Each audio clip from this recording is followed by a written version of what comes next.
If Elon Musk wants to spend his money on allowing more free speech on Twitter by buying the company of Twitter, he's allowed to do what he wants to do. It's his money. Like, this is something that really irks me about society, right? And I feel like this should be a whole series. What irks me about society? How, like, when somebody is really well off and like, and not a non-governmental person, right? There's like a tendency in society to look at that person and be like, this person needs to pay for this, and this. Why do they need to pay for that? Why do they need to pay for that? Just because they're wealthy now, they have to fix everybody else's problems. Now, don't get me wrong. Don't get me wrong. I believe if I was to have a lot of money, then there are many different things I always think about that I put my money towards. Okay, so it's not that I'm not saying people shouldn't be helping things. I'm saying if you have money, it's your right to spend your money how you want to spend your money. It's his right. And it's a very ugly trait of society, if you ask me, how people just feel like they get to say what somebody's supposed to spend their money on. And it's like, it's not your money. And like, don't get me wrong, some people are born into wealth. And if they are, this is the other thing that irritates me, by the way, just to as a little wake-up call for anybody that needs to hear this today.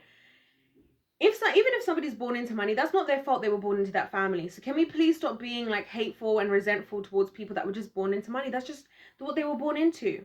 You know, it's not their fault they were born into a rich family. In the same way, if maybe let's say you're born into a poor family, it's not your fault. But I'll tell you what we can do in life is we can, whatever cards we're dealt with, we can make the best of it. That, or we can feel sorry for ourselves. And if we feel sorry for ourselves, I'm not going to lie, it's not going to change. Your situation is not going to change. Like, Elon Musk has been absolutely doing absolute craziness, like in a good way, with all these companies, with Tesla, with SpaceX, all these years. He working 17-hour days. Like, I want to know how many people who are criticizing how this man is spending his money are prepared to work 17-hour long days. He works longer than any of his staff members, like in the job that he does. And in fact, he even has the little like a little tiny home that he brings around with him that actually lives on his like the estate where some of his offices and like labs, I don't know, manufacturing plants, whatever you want to call them. He brings his whole family there. And he built a whole school for his family, like for his children. So to me, it's kind of like, first of all, it's very ugly for us to like be trying to decide how somebody should spend their money. Second of all, I really want to talk about the fact that people are criticizing, some people are criticizing Elon for the fact that there are other things he could be spending the money on. This is one of the things a lot of these daytime TV shows have been saying, like The View and The Real. And I'm going to talk about that whole can of worms, that whole issue in a separate video, because I am up to here with these ladies' daytime TV shows that are absolutely poisoning women today. But we're going to talk about that in another video. I heard on one of them that some ladies are like, oh, that money could have gone to this, could have gone to that.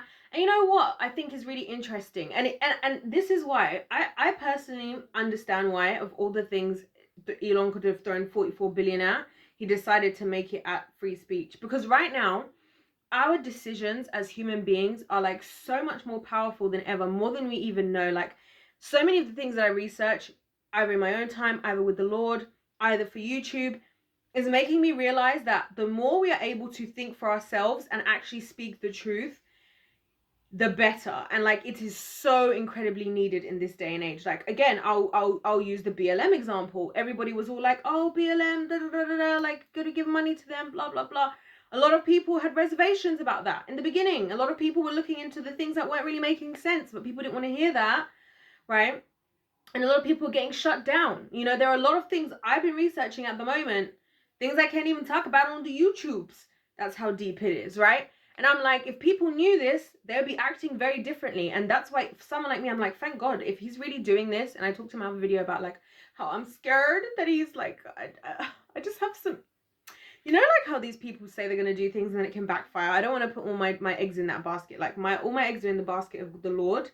And that's where we're at right now. But anyway, I really hope he's going to do that, because when people start to understand the truth, because the thing is, when you lie, this is why we talked about stage democracy, and it's all in my media playlist. Check out the media playlist, y'all. But in the media playlist, I talk about stage democracy, and what it says in there is stage democracy is essentially making you feel like you're having a democracy because you are the one going and doing stuff, like you are the one going and voting, you are the one choosing what you want to do with your life. But it's not real democracy because they are programming. I know we all hate that word now, it's like so overused, which is kind of irritating because it's exactly what it is. But they are programming us, or programming you to make those decisions. So yes, you are making those decisions. However, there are powers that be that are purposefully controlling the information that you hear and the narrative that is out there so that you make those specific decisions. So that's why I think it is extremely important that Elon puts his allows Twitter to do this stuff. Like, for example, with charities, right? Some people are like, oh, this money should go to charity. Let me tell you, as a lady who does research on this stuff, as a lady who has registered companies and stuff, listen, I'll tell you something. These charities and stuff, I don't trust them. And I've said this, guys, that if I have a cause that I want to give money to, or a cause I want to support, I'm going to give my support direct to consumer, as they say, right? Because I recognize that a lot of these charities can be very good money laundering entities. Number one. Number two, it can be very easy to get all the money that's going into a charity all of a sudden be having to be used for this, and this, right? And so the amount of money that's actually going into the charity versus the amount of money that's actually getting to the people in need, or the resources getting to the people in need, can be very different. So even that idea, I get why and this is why I think when people see this, like, I sometimes wonder, like, as people in the world, I have this saying, this is something I always say to people, right? Listen to the people who live the life you want to live. If Elon Musk is the one right now who can afford to buy Twitter, because you can't afford to buy Twitter and I can't afford to buy Twitter, right? And I'm feeling humbled. I'm like, okay, Lord, we need to get it together because I need to be able to pull in big moves like this. I need to be on that, right? Maybe instead of criticizing what he's doing, question it and try to learn and grow. This is what I do instead. Like, sometimes when you see somebody doing stuff, you got to sit back and go, you know what? Why is that person who's actually living the life I want to live? Why is that working? Like, this reminds me of the Molly May situation. And for those of you who don't know, there's a influencer called Molly Way. Although she's a businesswoman, I feel like that's not even giving her full title. She's an entrepreneur, right? You've got Molly May. She's young. She's like 22 or 23 right now. Anyway, and she basically just she had a whole backlash because she did an interview with Stephen Bartlett, which I had watched long before the whole situation went down, and I thought was amazing. I took out some great nuggets from Molly May, you know, and I was just like, you go, girl, you go make that bag, you go secure the deal. She's got her man, she's got her businesses, he's doing well, she's doing well, and I'm happy for them, right? Anyway, people got upset because she talked about like how we all have the same 24 hours, which is a phrase that I heard long ago. But here's the thing. She's the one who has, and it was so funny how it all played out, right? Because it was like people were complaining and she just got like a 7-figure deal after already having a YouTube channel, her own business. She then got like, I think it was a 6 or 7-figure deal for creative directing. And then she got another 6-figure deal like 2 weeks later, in the midst of everybody like spending their 24 hours like complaining in the comment section. And I was like, how about, instead of complaining, instead of saying, oh, she doesn't know what it's like for people of this culture or that culture. I get it, guys. I get it. I've been there, okay? I didn't come from wealth. I did not come from wealth myself. But I realized something. Am I going to feel sorry for myself? Am I going to be resentful to the people who are doing well? Or am I going to learn from them? Because guess what? A lot of them started off with nothing. You know? Even Robert Kiyosaki, the one who wrote Rich Dad, Poor Dad, very, very I think it's the best-selling business book maybe ever, right? He had a period in his life where him and his wife were literally living in their car with barely any money, and now he's like probably he might be billionaire status. I wouldn't be surprised, you know. And now he's just traveling around the world, like enjoying himself, doing seminars when he wants to. His book still sells out. People are still buying it. It's like a multi-generational book. I read another one of his books, Business of the 21st Century. Great book.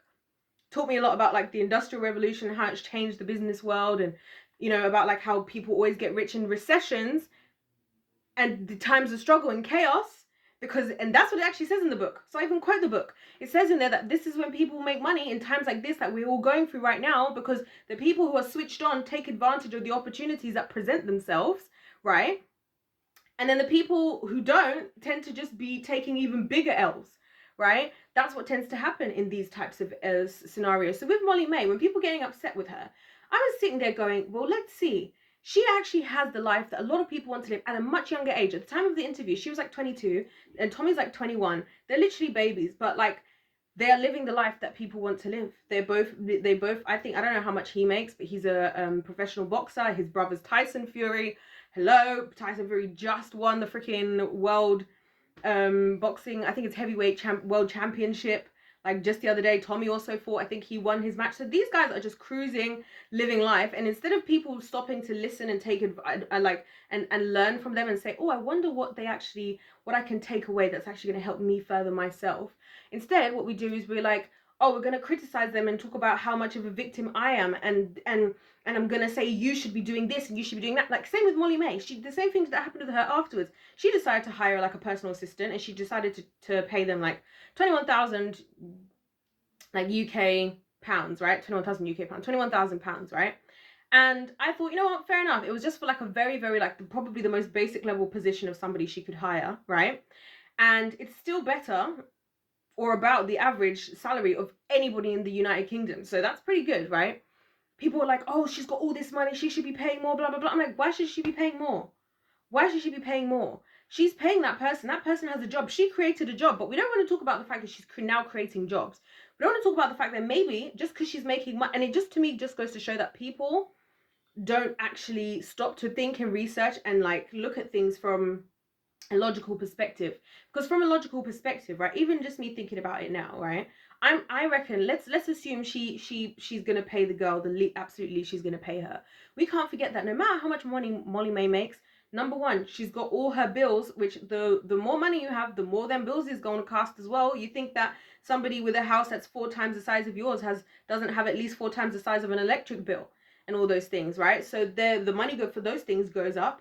Number two, if you want to continue to grow, you're going to want to reinvest, right? You're going to want to reinvest. And so and that's where a lot of people go wrong. A lot of people do really well, and then when they get the first sign of doing really well, they just spend all their money.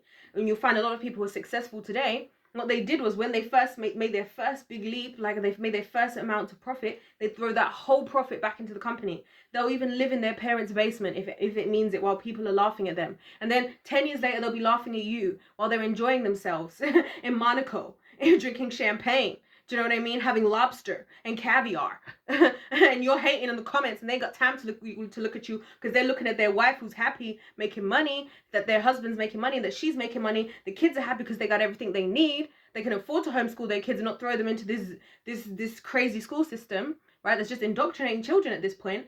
It's like, and this is why I feel like when it comes to the Elon Musk stuff, right? It's like at the end of the day,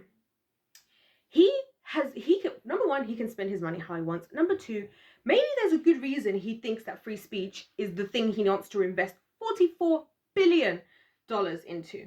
That's a lot of money. Like, that's a lot of money. I think people think when people have loads of money that they just throw it around like nothing. A lot of people get to the high levels of wealth, they're certainly not people that just throw their money around. What I think we should be asking ourselves in society, if you're confused about this, is why is this so important to Elon Musk to put this amount of money into Twitter? That's what you should be asking yourself. Because to me, I'm like, this just goes to show that at his level, he appreciates and understands how important an area, and he even clarified himself on Twitter because, you know, obviously a lot of people have been like basically so upset, going through another wave of like mental health issues because of this, right? Which to me is like, come on guys, he had to clarify that, listen guys, all I'm saying is that there should be a platform that is neutral. And this is actually an issue. And how is it not an issue to people that we now no longer even want platforms that are neutral? We want platforms that are on one side. And I said this before in my other video. When you have censorship, when you have that you can only hear certain things, or fact checkers, and like I've said, I've searched fact checkers. Fact checkers, a lot of them lie. I saw another example of this, something I was researching yesterday that I can't even talk about on YouTube. So, like, I was like, these fact checkers, you don't know who those people are. And something, it's, you know, it got me as well. The way that people are trying to be like, oh, and Elon doesn't even have a master's. Why are we listening to him? That is the funniest thing ever. That is the funniest thing of all time to me. Like, not of all time. That's an exaggeration. But it was just funny that people are like just trying to discredit him. And again, going back to my media playlist, this is exactly the tactic I said that is always used. When somebody brings something to the table that makes sense or that is truth, a tactic that people, particularly the media, like to use is discrediting. That's why you find that when somebody brings something to the table that's a different option to what is the agreed narrative in society, that person will find themselves being discredited. Okay, this even happens to me on my little baby channel here, where people try to be like this, pick out this little thing, and that's why I always make sure to say, listen guys, I'm not perfect, so let's just get past the point where we ever thought I was trying to pretend that I was perfect or I knew everything. I don't know everything. In fact, as far as the Bible says, and I believe is true, the more I know, the more I realize I know nothing. And I wish we all thought like that, because then we would understand the necessity of Elon Musk needing to actually doing what he did and why he decided to put 44 billion into doing that. Maybe there's a reason. And it's like people still haven't woken up. That's the bit that's actually getting me the most. Can I just say, like, the bit that's getting me the most is that people genuinely still haven't woken up. Because if people had woken up, they would have realized how important it was that we have free speech. Like, anyway, I don't want to get into this because I kind of talked about this in my previous Elon Musk video. Like, my whole issue with censorship and just how I feel like as adult people, right, in society today, there is an issue if we need for there to be somebody to control how we use social media platforms. We are adults. We have the ability to do our own research. It's very simple. It's very, very simple. And guess what? If you don't know how to research, I've even thought about this. Should I do a video on research? You guys let me know. If you guys want me to do a video about research, because it's actually something that I'm technically qualified to talk about, like literally, which is actually kind of crazy to think about. But anyway, you guys let me know if you want me to do that, because I really feel like research skills, I did a video about research, but I don't think it was one of them videos that people would look at and click on, because a lot of my videos aren't like that, because I'm not here clickbaiting, even though that would have. Anyway, let me know if you guys want me to talk about researching and like research techniques. I know one person said in the comments that they want me to kind of share how I do stuff, but I don't know if I should make that into like just one thing to send to them. I don't know if I should do a video. You guys let me know, and if you do, let me know. Also let me know what types of things that you struggle with in terms of research, and we can talk about it, because if I can help y'all and I can help myself as well, because we can all share, you know, I feel like we all have different ideas, avenues, we all have different resources we don't even realize that we have a lot of the time. So let's all share together. But yeah, those are my thoughts. I just feel like let Elon spend his money on what he wants to at the very least. Secondly, if you want to have money to spend on something, you go and do your own thing. I'm not saying everybody can be an Elon Musk billionaire, of course I'm not saying that, but I believe everybody in their lifetime can do something meaningful enough for the purpose they feel they have in their life, for them to be fulfilled and satisfied. So focus on that. And third lesson of all of this is maybe stop to consider that the person right now who can actually, one of the few people in the world right now that can afford, I shouldn't say few because we don't really know, but one of the people in the world that can afford to actually buy Twitter, to buy social media platform, to buy a lot of things, has specifically chosen to do that action. Maybe let's think about why that person might choose to do that, you know. And of course there's the argument, I didn't discuss this argument, that he's just doing it to like continue his power, which if he is doing that, I'm not gonna lie, I don't know if I mind, because we need a bit of diversifying in terms of like right now there's very few people owning everything, which you would know if you watch my media playlist. So anyways, God bless you all. Don't forget to let me know, like I said, in the comment section, your thoughts, or if you want me to do some research tips, tricks, all of that. But I will say this for now, definitely DuckDuckGo is your person. Get rid of Google. I got rid of Google. I haven't been using Google to search for anything for so long, and I feel like it's really elevated my research. Other than that, guys, don't forget to subscribe. Don't forget to hit the like button. God bless you, and I'll see you in my next one. Goodbye.